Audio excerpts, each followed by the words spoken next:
Hello everyone. We are in the last part of the Navajata Shishu Paricharya point.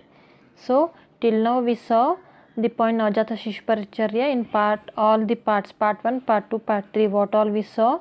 Let's recall once. Sadyojata Shishu Paricharya, Jata Matra Shishu Paricharya, and now Navajata Shishu Paricharya.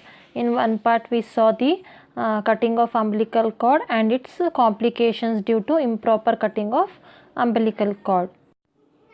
So what is Jata Matra Shishu?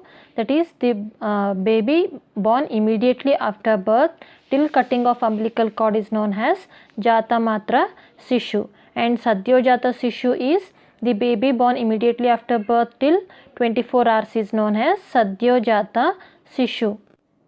These two we saw the procedures what all covered in those Jata Matra Shishu and Sadyojata Shishu. In this point we will see what is Navajata Shishu and what all the procedures covered in the Navajata Shishu Paricharya, and we will conclude this long point, that is Navajata Shishu Paricharya, the point of the part A syllabus. So here what is Navajata Shishu?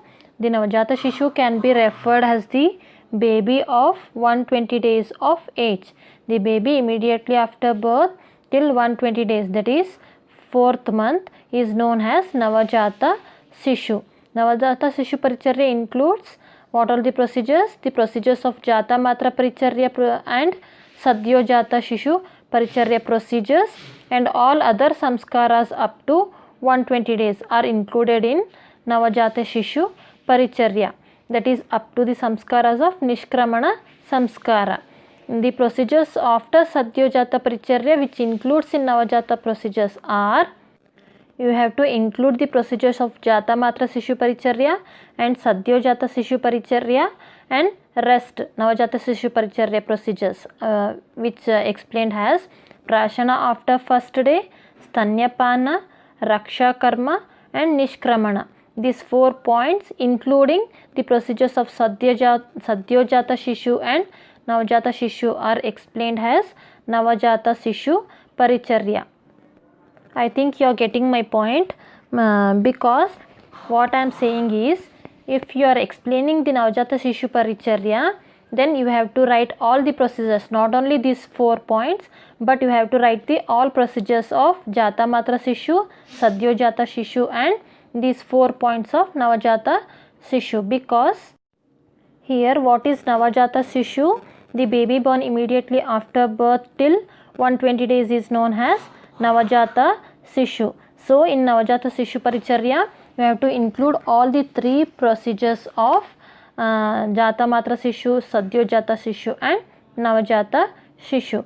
Now we will see the points in clear. So here the first procedure is Prashana for first day, nothing but Prashana procedure. It explained as the Prashana, word Prashana and Lehana are used synonymously in Kamarabhritya. Nowadays the effect of this karma is being widely discussed.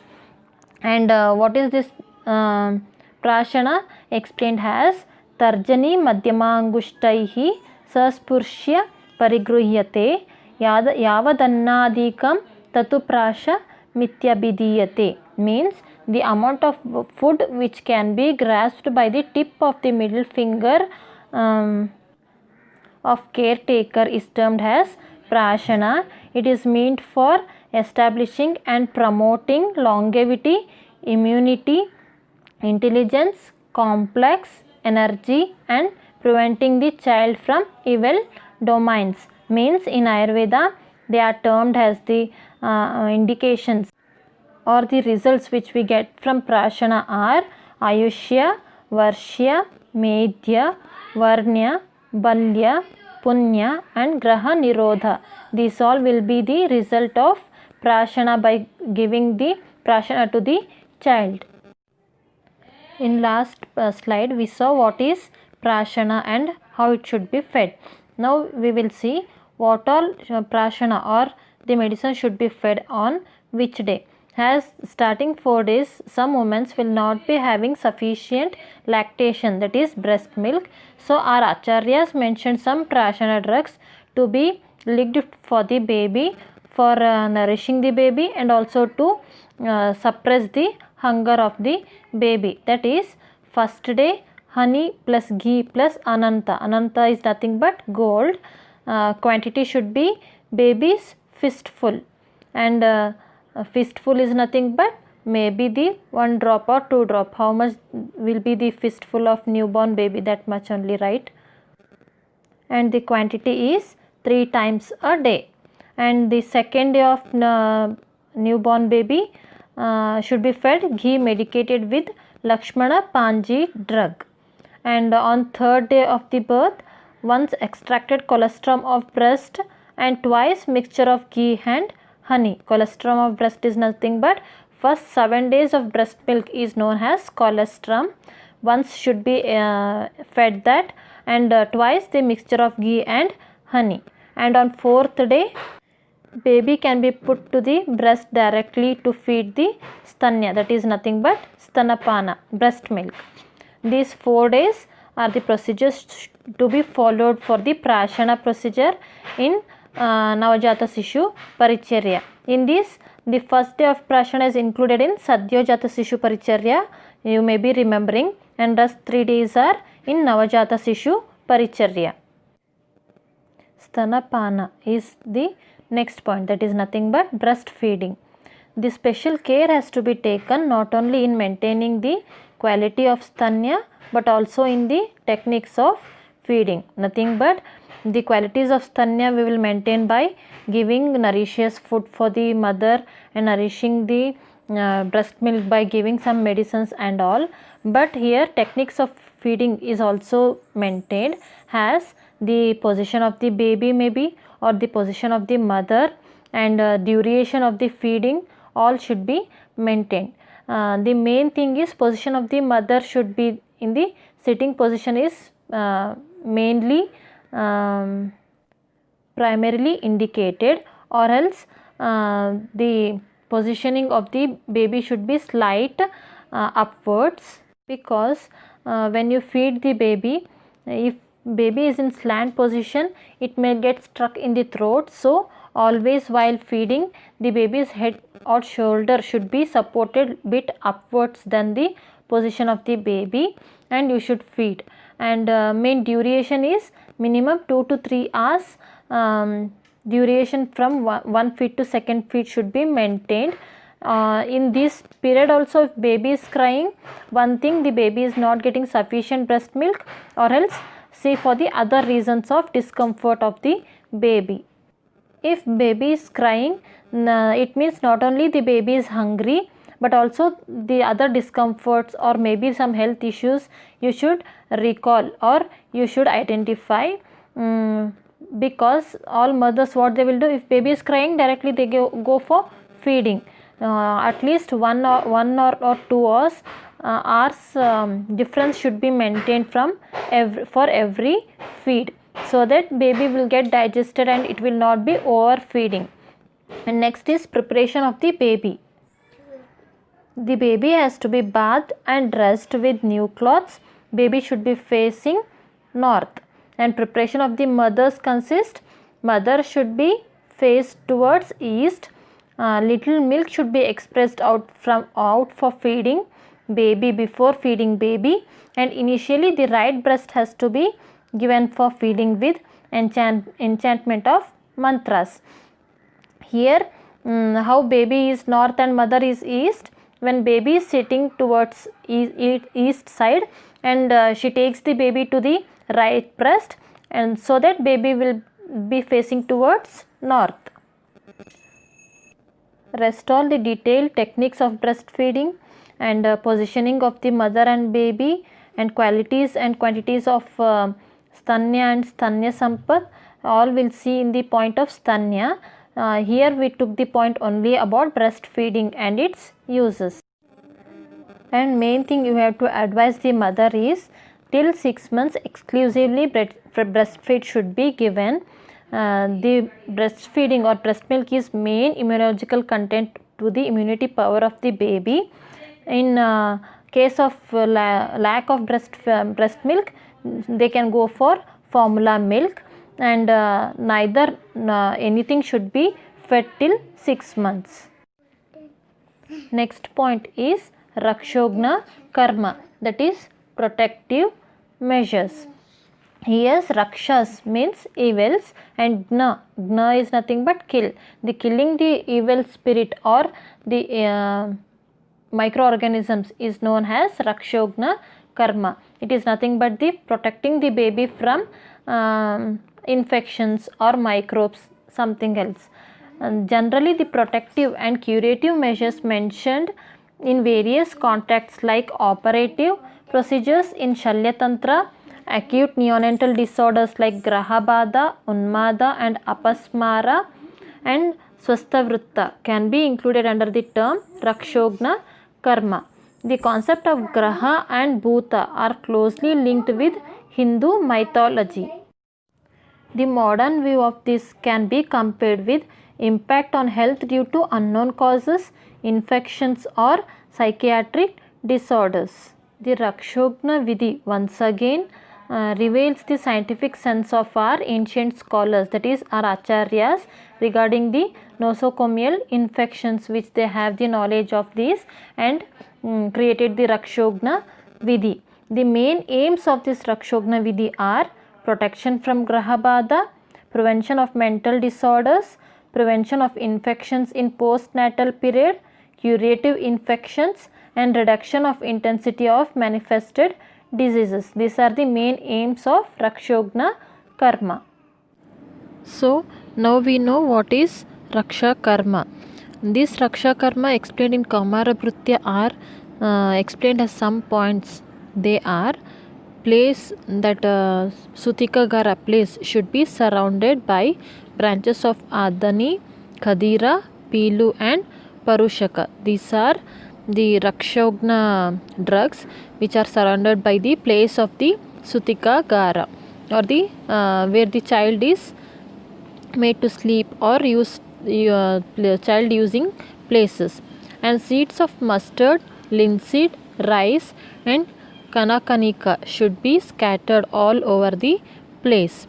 And oblations should be performed regularly. Oblations means the homa, havana and all, or worshipping God, everything should be performed regularly. The wooden pistol should be kept obliquely at the entrance of the house.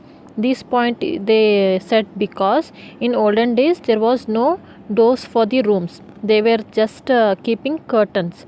So this would, if the wooden pistol should be if kept, any entrance of the animals or any unknown persons will be noted because of the sounds of the wooden. So they said this point.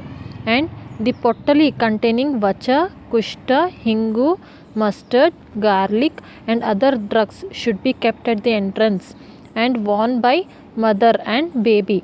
These Rakshogna drugs kept at the entrance of the room and should be worn by mother and baby both. And money prepared from horn of live rhinoceros and other animals should be tied to the body of the baby. This is one of the way to protect the baby from microorganisms.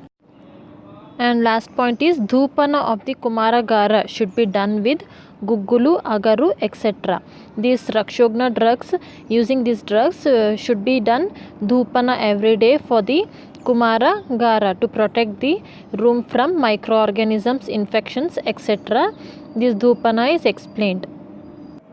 Protective measures which are followed routinely in nowadays modern hospitals or the clinics. First point is prevention of infections in the nursery.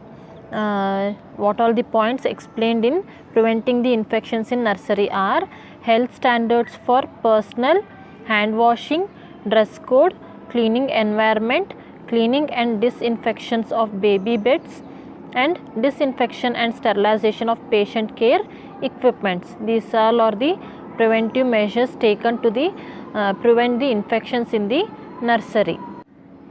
This nursing care includes Nursing care means the baby care includes oil bath, fumigation, care of bregma and ears, bed and cloths, caring, air, amulet and general management. Here oil bath means abhyanga and snana, and fumigation is nothing but dhupana. Care of bregma and ears means care of talu and karna. Talu means nothing but for head of the baby, that is maybe the front anterior frontinella and posterior frontinella, and bed and cloths, that is shaya and vastra. You should change the baby's clothes immediately after passing urine and feces, and maintain the hygiene of the clothes, and air, nothing but environment of the room. Amulet, that is maladharana. You should frequently inquire about the maladharana, the passing of feces and urine of the baby. And general management is nothing but overall care of the baby, that is sleep, maybe sleep, feeding, rest, all routine care should be taken. Last procedure in Navajata Sishu Paricharya is nothing but Nishkramana Samskara. This Samskara is one of the Samskara of Shodasha Samskaras, that is it is one of the cultural ceremonies explained in the Ayurveda as Shodasha Samskaras. It is the ceremony of taking the baby out of the Kumara Gara. It is done in the 4th month of the baby. So 120 days is known as Navajata Shishu. This samskara is nothing but taking the baby out of the Kumaragara is explained as Nishkramana Samskara. Time of Nishkramana Samskara is Kashyapa and Vagbhata considered 4th month as the appropriate time for Nishkramana. This samskara enables the baby to assimilatize with the external environment, because as after 3rd month the baby's eyesight will improve, and the identifying function of the baby will increase. So after 3rd month to observe the eyesight and to bring the baby to the outside environment, this Nishkramana Samskara is done. Before this Nishkramana Samskara, before this 120 days or 4th month, there are 2 samskaras more explained. They are Jatakarma